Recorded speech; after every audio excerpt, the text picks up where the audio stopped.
City. I tried to think of dirty names for it, but just stopped. I can't do dirty names because there's young people in the audience, but I'm warning you now, this is a PG-13 panel. And probably what they're going to hear, they hear on the playground anyway, but if they haven't, have a great journey home explaining it to them. What did that mean? Shut up, ask your mother! Hi! Not you, her. Hi, how are you? Good, thank you for doing this. Yeah, you're gonna have your work cut out for you. You're gonna be sweating in places you never sweated before. Bring it on. You've been practicing. Yeah, I heard. They said she's so excited. She's a huge fan of yours, and she's been practicing all of the sexual innuendo for sign language. There's only two you really need to know. That's that and that, and you're fine. That means the same thing in any language, right? Look at you, you're going, oh my God, he already did that on a Sunday. So what? This is my sofa. Am I allowed to do this on the sofa? No? Screw it.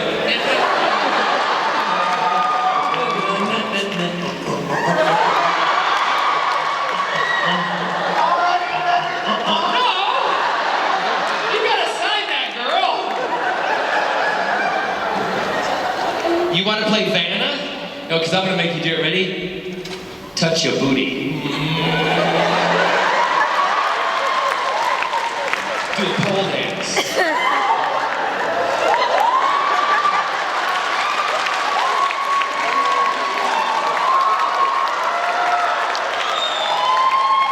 Do a little foot drop. What? Haven't you heard of those in Texas? Or what, do we have another name for it? No? Is it called the same thing? It can be for a guy or a girl. So let's do a non-gender specific slut drop.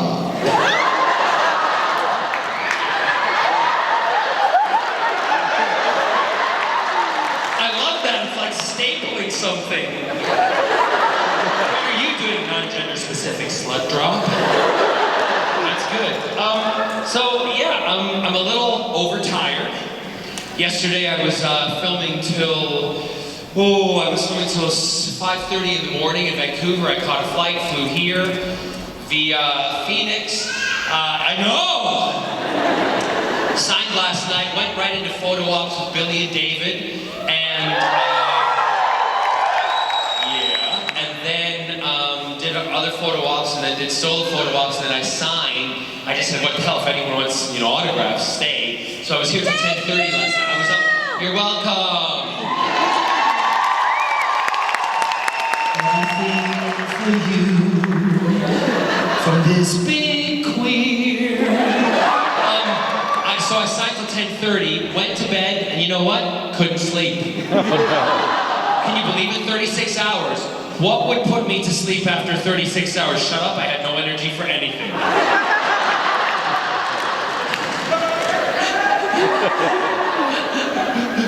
Actually, I did. Anyway, that's why my skin's so good. Anyway, never mind. I did a facial and I moisturized before I went to sleep, you rude people. And I love you for it. Anyway, so I got up, I was a little tired, but I feel energized that you've all come out to see me. I was in London a couple of weeks back, and how many of you saw the video of my husband, yes, yeah.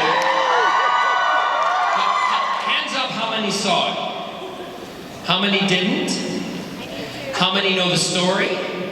How many want to hear the story?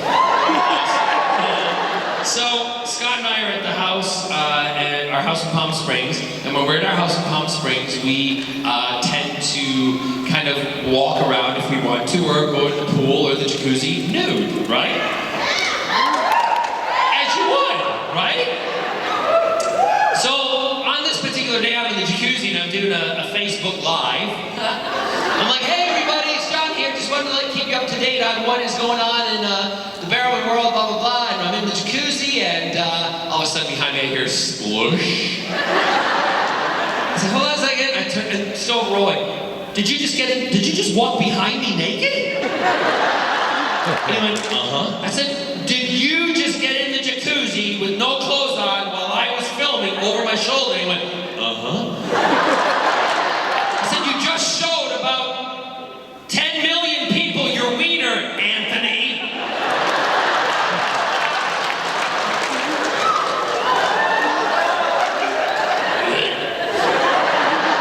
He went, so? I just saw Jungle Book, I loved it. I said, I don't care about Jungle Book. Still filming. So I had to apologize, and I said, we laughed about it, we let the video go, and I put it online anyway, because I figured it's no big deal, right? We're all adults, except for the kids who are watching the video. I did warn people that there was a little nudity, and I thought, no big deal. So Facebook took it down. But I love you guys, because some of you got to it first, and you made it go viral before they could take it down. And it went all over, and I got messages from everybody going, Scott just showed his cock or his chicken, you know, anyway, never mind, sorry. His chicken. Showed his chicken on Facebook, and I'm like, come on, this is awesome! The video's got like gazillions of hits. Anyway, cut to a couple weeks later, I'm in the UK. And I always, when I'm in the UK, I always fit in a trip to go see my in-laws, Scott's mom and dad, Sheila and Sterling.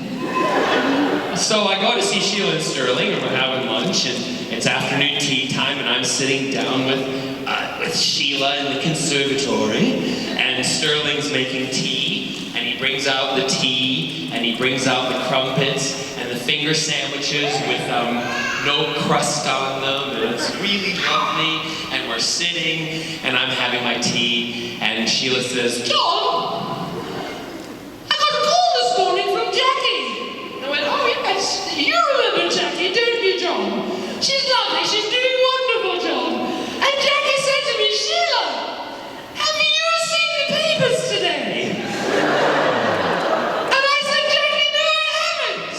Why? She said, well, because Scott's cock is all over this internet. Me, I went.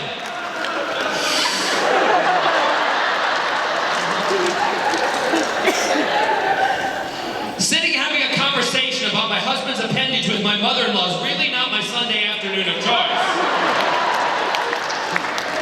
Is it true, Johnny? And I went, yeah, yes, it's actually true. Oh, dear. I do wish Scotty would keep his cocky in his pants, John. I went, yes, I wish he would too, Sheila. How do you respond to this? I said, well, you know, the funny thing is, Sheila, you know, it's something that just happened. It was in our backyard. Oh, yes, I do know. And Sterling walks in with some finger sandwiches, and went, yes. Well, apparently he's well hung.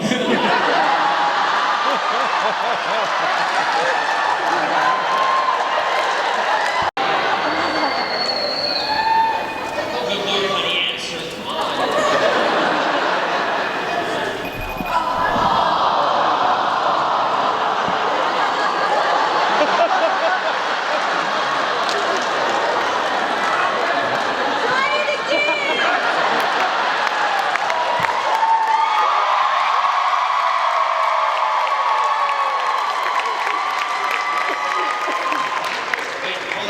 Thank God you have clothes on. What? Where are you? What do you mean, where am I? I'm having coffee at Starbucks. Can't you see everybody? No, it's all blinking.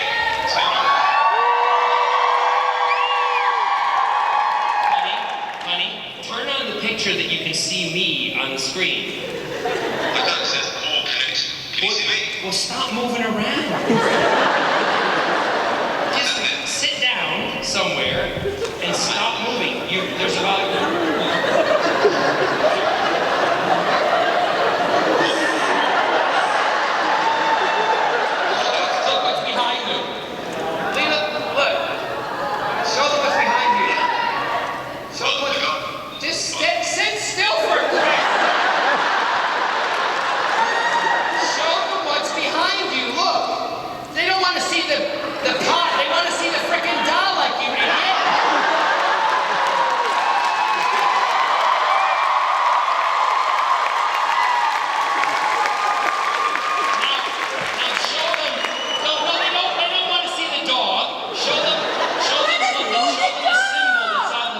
the Dalek, right in the center.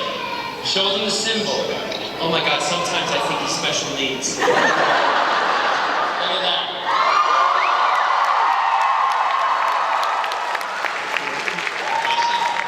It's a custom-made Dalek, isn't it? So what are you doing? I am putting in a planning application. Oh, that's really exciting. Exciting. Scott's an architect, for those of you who don't know. Honey, we're trying to entertain people, so don't get boring with it, okay? I'm doing a planning application. Okay, 4 people just died. Right? Indoors doing work. You're stuck indoors doing work.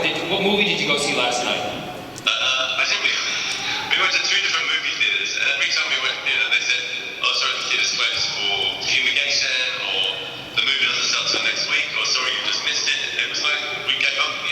See, we actually do live normal lives like everybody else, right? You guys are thinking it's going to be something exciting. That's a really boring story. Anything fun? Did you go flying the other day? Oh no, we went to, I went flying. Yeah? I went to the coast, I flew to San Diego and to Oceanside. Yeah? I flew out over the sea. That was Or tell them what happened when you were in the plane. Oh, well, the instruments went wrong. All the instruments stopped working. Flying back in the dark through the mountains, and all the instruments stopped working. And all I could see was the silhouettes of the mountains on either side. I knew I had to go through a gap. It was kind of scary. Consequently, why I don't fly with him. It wasn't me, it was the airplane that went wrong. Anyway. See, he tells me that every time he comes back from flying, he's like, the airplane instruments blew out, nothing worked. I'm like, you're still not getting a new plane. Okay, we're gonna go because although you're cute, your stories are dull. All right, I'll call you later.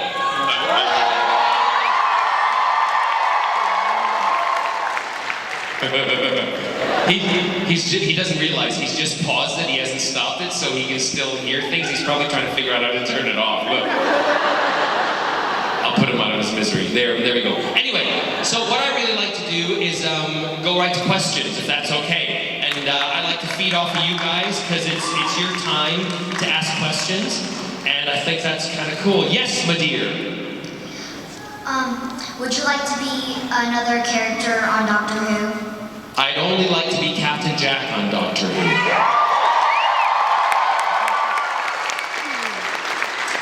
But I am another character on Doctor Who. He's called the Face of Bo. Yes. Hi, we loved you and Captain Jack. We love the Space of Bo, and she has a question. Great. What kind of hair product do you use? Because it's always fabulous. You're so perfect. I use a product. It's called Super Hold, but we all use it on the show. Grant Gustin uses it. Stephen Amell uses it. I use it. Anybody who has hair that actually Stephen just puts the shine stuff in. There's 3 different products it has. There's shine. There's a normal hold and shine, medium hold and shine, super hold and shine, and cement and shine. Right now I've got super hold and shine on, but when I do the show and I'm there, we do super hold and shine plus cement and shine. And we tweak it in with, they put it in with their fingers so that everything is bitty and it looks all piecey, rather than, because my hair is so thick, it looks like a wig. Seriously, it's so thick it looks like a wig when it's like done. When I say done, I mean like pageant hair, right? So it's better for my hair to be messy. And I don't know the exact product name, but I'll post something online if you want. You're welcome. What hair product do you use? Yes. Hi, what was your most emotional time on set, on any set? On any set, the most emotional. What? Don't cry! Don't cry. Don't believe me, I won't. No. The most emotional thing on set. Nothing was really. Well, there was there's a couple, and I'll briefly tell you. The one that was like a happy emotional time was when I was filming the. Was it End of Days where it was Davros? No, that was Go with me on this. I've done a lot of them. So the one where we were all around no, that was the end of days where we were all around the TARDIS panel. What? Journey's End. I always get confused. Journey's End, where we're all around the TARDIS. And we all looked at the thing and we read the script and we're like, oh my God, Russell, there's a place for everybody around there. Did you know this beforehand? Or did it just work out that way? Who knows? But all of us were there for that. You know, Elizabeth Sladen, everybody, everyone in the show was there for that day. And the day we filmed that, that was the day that we did that poster of all of us in the one poster. That would never happen. And I said to them, we have to do this because this will never happen ever again. This is a moment that those of us who are Doctor Who fans from childhood, to be part of something that I've watched that console all my life change, but have these sections, to know that I was destined for a part of it was just amazing. So that was one. And then the other was when in Torchwood, when we had to, when people were dying, when we had to say goodbye to Toshiko and to Owen, and also with Yanto's death. Toshiko and Owen, if you watch that sequence, even I asked them to wait till the end of the day of their death to film that. And we actually that was us actually as John and Eve crying our eyes out because we've lost 2 of our cast members. Then with Yanto, when he died, excuse me, I made sure that I was in number 13. If you go back and look at this, number 13 is my mother's birthday, Friday the 13th. It's a lucky number for me. And number 11 was my birthday, and I made them put Yanto in number 11, and I was number 13. And when we did that whole sequence of the reveal of Yanto dead, again, Eve and we did it at the end of the day, last shot on a Friday, and we lost it. And so those were the emotional moments, but not just as us as characters crying, we were actually as people crying because we were losing our cast members. So those were the most happy emotion and sad emotion. Let's pick it up a little. Thank you, yes. Hi, no pressure on that, but with you being Malcolm Merlin and Captain Jack, do you foresee yourself doing like something for Marvel? Either it be like a Marvel movie or Star Wars? Well, that's a lovely question to ask, but it's not for me really to say, because I would love to do either or, but you have to be asked. And I'm kind of engulfed in the DC world at the moment, which is awesome, but I'm someone who goes both ways. I like a little Marvel.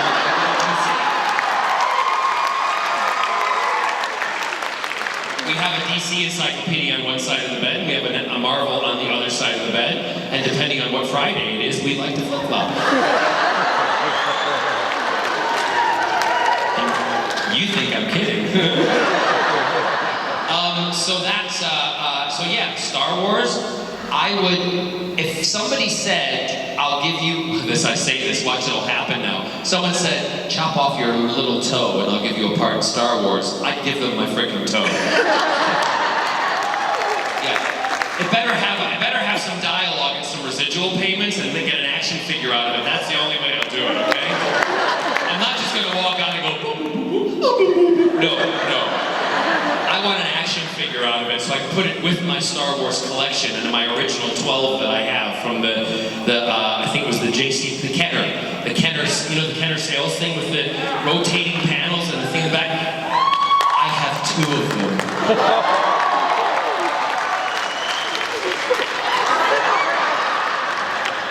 Go on, you know you want to do it. Oh, she won't. All right, that's fine. You've disappointed a lot of people. No, she won't do it. I want to pressure her to do it. Yes, go ahead. Okay, first of all, I was one of the people that stayed late for the autographs last night, and when I got up there, I got so flustered, I forgot to thank you. So thank you so much for being you and staying late and taking care of us. You're welcome. It can't be anybody else. I know normally That was such a really honest laugh, wasn't it? Shut up. Okay, you anyway. should hear my sneeze. That was like, I'm not listening to you. Anyway, go on. You should hear my sneeze. Okay. You should hear my fart.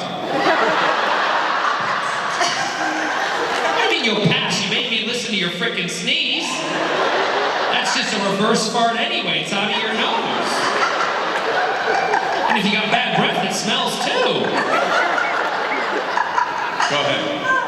I know normally we don't do the questions, but I've got a friend in a wheelchair up in the ADA area. Could I ask one for her as well? Where is she? On the left. Hi. Yes. That's Does anyone else have a question up there? Her name is Becky up there. Wait, 1 second. Does anyone else have a question up there? Who's Becky? Right, so Becky's the only one with a question, because if you do, I'll get them to come up with a microphone for you. Is that all right? She's going to ask you a question, Becky, but everyone else is okay. Just give me a wave that everything's okay. All right? Great. There's another ADA side. That was terrible. The irony of that, if anyone was up there and I said, give me a wave, they're like, we can't move. No, but that's the irony of things! I said that to someone in a photo op. The guy came in, he was in a wheelchair, and he rolls in, and I treat everybody the same, right? Because you guys want to be treated like everybody, just exactly the same. He rolls in and he sits there and he says, can you sit on my lap and do a really hot picture with me? And I said, I'm really heavy, am I going to hurt your legs? He said, dude, I'm a paraplegic.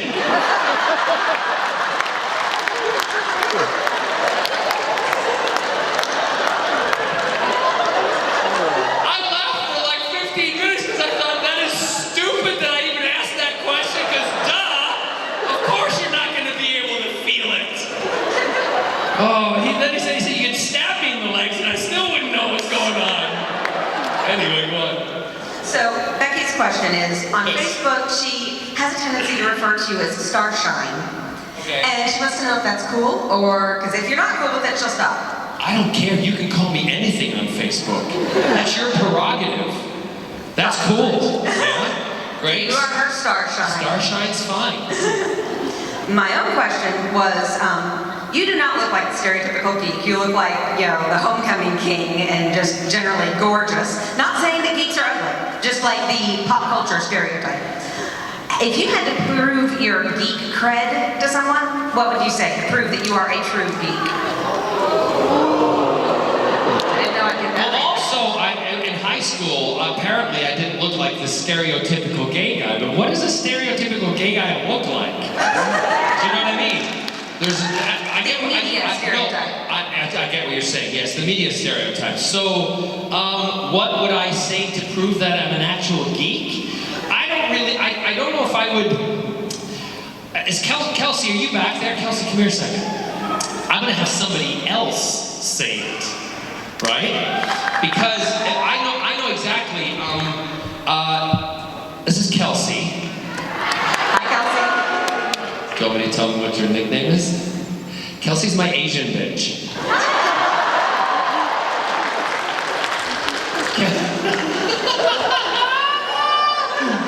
Because Scott and I have to be a stereotype. Gay dads, we have an Asian daughter. Fully grown. We hired her when she was this good because she sewed. Oh, come on, you guys. You gotta get with it. A little political incorrectness doesn't hurt anyway. Anyway, she's cool with it, right? Yes. So, am I a real geek? Yes, 100%. Every con we go to, we have to go shopping. But what are some of the things that I collect? All retro toys. So lots of G.I. Joes, the 12-inch ones. It's gotta be a 12-inch. Those little 3 inches. Those are little. Mego figures, in the 1960s, 70s Mego figures of Captain America, Flash, all the original ones, because sometimes it's just nice to play with the 6-inch. Lots of Funkos. But what's the weird kind of obscure thing? She's going, I don't know. Oh yeah, lots of lunchboxes. Okay, you've proven it. Yeah, but I mean, so I have a 4-car garage at my house, and how many car garages are filled with stuff? His entire garage is just collectibles. It's all collectibles. No cars. They're outside, and the garage is full of collectible toys and action figures. Thanks, Kelsey. 5 minutes? But we started so late. What? Speed run? No, I get an hour, don't I?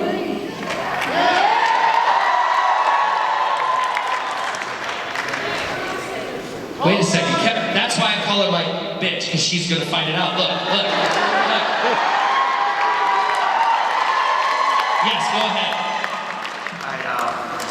Thank you for being here, John. And Thank you for you, because you bought every photo op yesterday and everything that is available to have the full John Barrowman, David Tennant, Billy Piper experience. Thank you.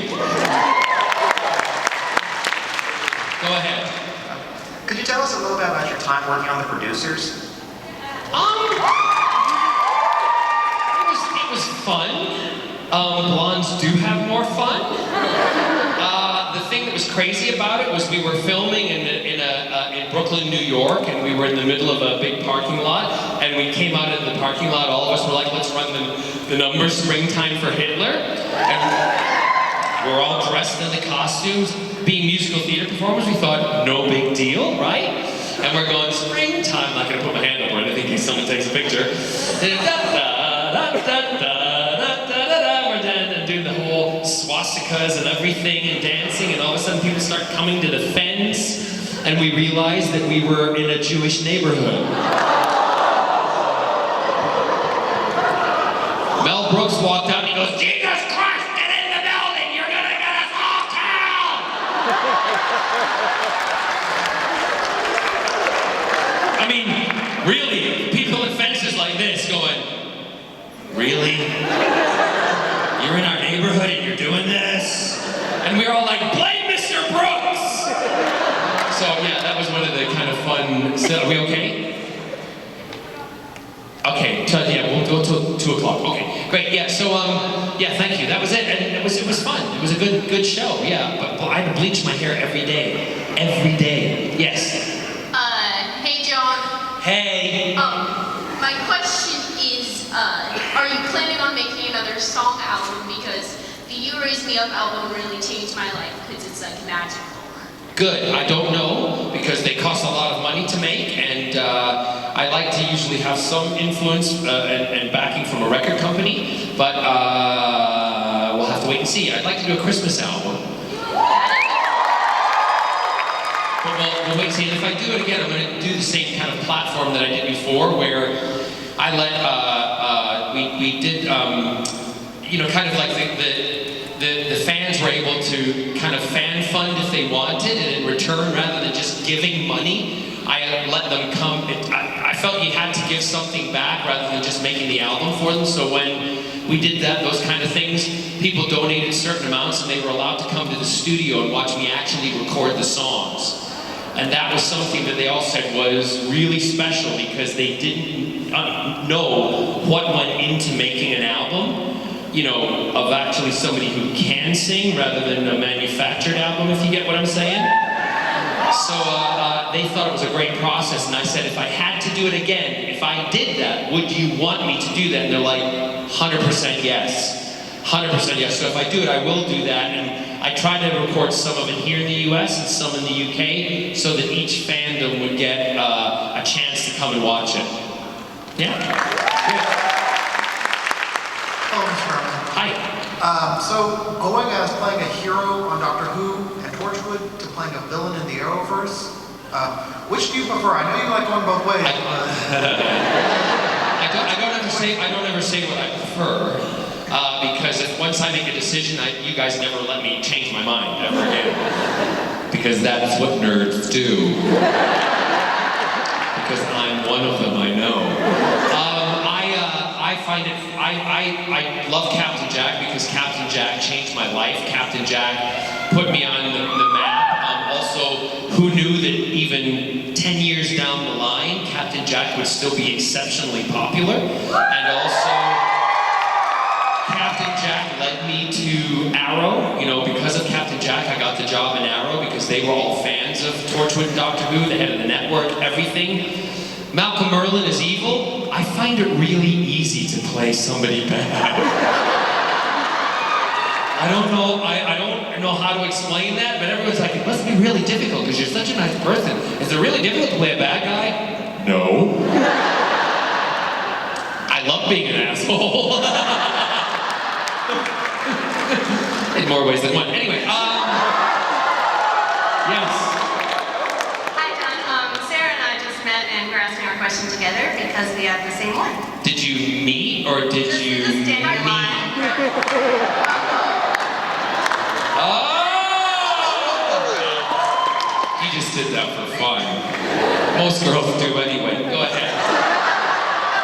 So, going back to the whole producers thing. Yes. Oh my God. I wanted to know. I'm not singing it. Oh, that's what I wanted to ask. No. Okay. No, I'm not singing Springtime for Hitler because it'll go online and then someone will say I'm emulating them and I'm like, I'm screwed for the rest of my life. Okay, well then.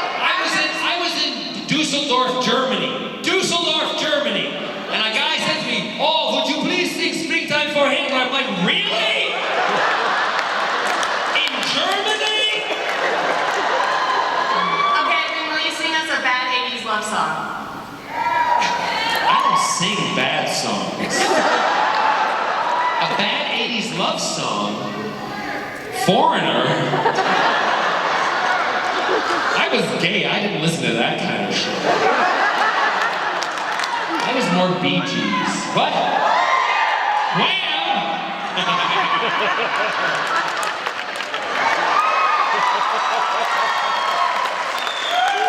If you're good, I'll sing something at the end. Can we? No, we can't do that, can we?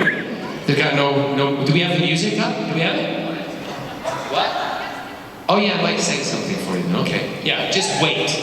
Cool, thanks. Sit down. Go play. Yes. All right, so I know that. But it's not going to be a bad 80s love song. When are you gonna start touring over here and doing like shows, like music shows? I don't know because we did do a thing where we put a petition out online because all the fans asked for it. And here's what happens when fans ask for something. I'm going to be totally honest with you, totally upfront. For fans, when they say, you know, put the petition out there, we'll sign it. And then I go ahead and put the petition. I needed 500 signatures from major cities all around the world. We did Chicago, Miami, Dallas, Orlando. We did Houston. We did Los Angeles. Basically all the big centers, right? And I put it out there, and my management were like, great, you know, because I thought 500 signatures. Nobody signed it. Hey, I signed the Dallas one. Yeah, I okay. signed the Dallas one. One person. But I feel sad. we didn't get enough signatures. So what that did, killed it, dead in the water. So the likelihood of doing tours is non-existent because I went out there and did it and nobody followed through with it, which is why lots of fans are asking me to do petitions for Torchwood and everything else, and I won't. Because if I do it and it doesn't work, it's dead in the water. Okay? So if you do want me to do stuff, and I am gung-ho for it, and you got to help me by spreading the word out there, like retweeting every day, doing whatever, get it out there. But I haven't given up because I don't do that. I just have to wait for most people over here don't know me as a singer. And that's why they know me as just the bad guy on television or a guy from Doctor Who. So I have to reintroduce myself as a singer, and it takes a lot. It's very difficult. Theaters and places don't want. They're like, "Isn't that the guy from Arrow? We didn't know he even sang." So you have to reintroduce yourself.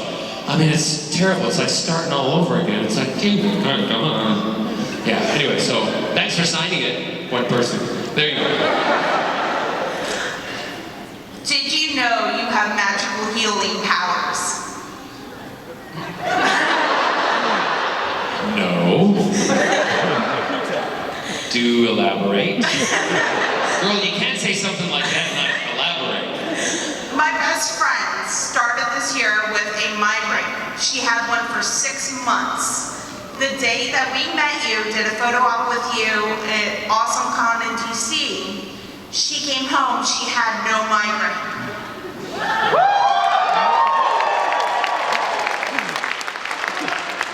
You sure it wasn't the 420 you were doing after the con? Kidding. Well, that's good.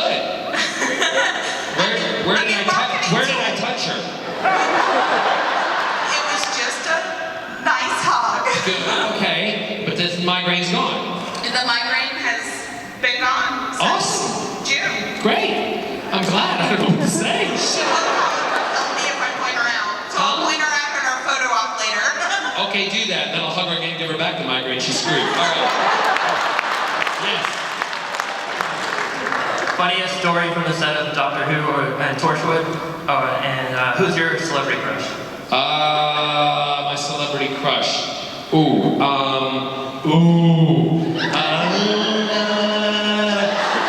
got a couple of celebrity crushes, but I'm not sure I want to tell them. Shut up! Of course, Stephen Amell. But funniest stories from Torchwood and Doctor Who? Oh my God, there's so many. Like the time, I think I told this one before when I came out of the cement block and I stood up and I was completely naked and didn't tell them as they got out of the car. And I warmed everything up so everything was like, hello.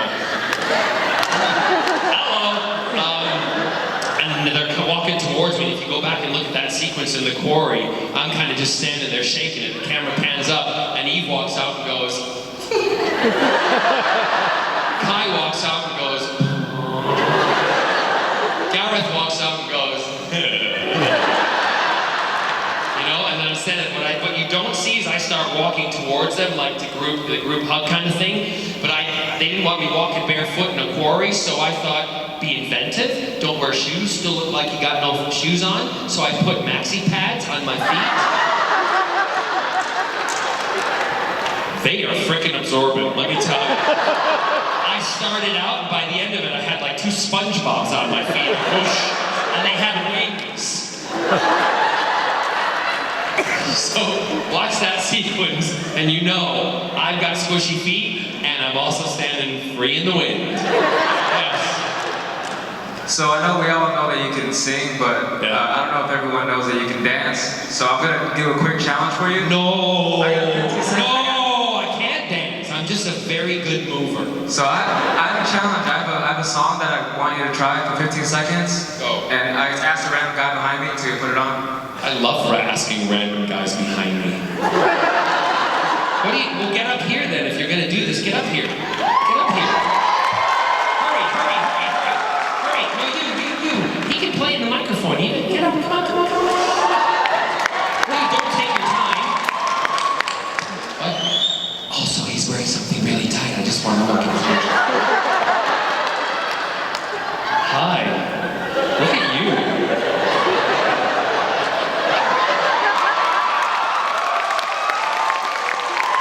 Okay, ready? Go. So this isn't the Daredevil panel? Oh.